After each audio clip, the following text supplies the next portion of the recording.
Guys, welcome back to my channel washing machine part 4.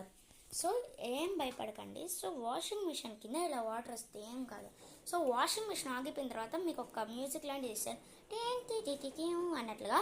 అది ఏం కాదంటే వాషింగ్ మిషన్ ఎండ్ అయింది, మీరు వచ్చి బట్టలు ఆరేసుకోండి అని అర్థం. అంటే ఏం కాదు, భయపడకండి.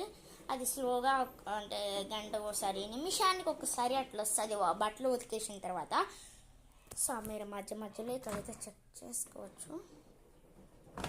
నెక్స్ట్ వచ్చేసి ఇక్కడ కింద ఒక ప్యాచ్ కనపడుతుంది కదా, అక్కడ మాత్రం స్టీల్తో అయితే హ్యాండ్ పెట్టకూడదు. ఎందుకంటే అక్కడ స్టీల్తో హ్యాండ్ పెడితే షాక్ కొడుతుంది. సో ప్లీజ్ ఇక్కడైతే ఈ ప్లేస్ కత్తిరి పెట్టకూడదు, షాక్ కొడుతుంది. సో వాషింగ్ మిషన్ ఆన్లో ఉన్న క్రమంలో మనం డోర్ అయితే ఓపెన్ చేయలేం, ఎందుకంటే అక్కడ లాక్ అయితే పడిపోయి ఉంటుంది. లాక్ ఉందా లేదా అనేది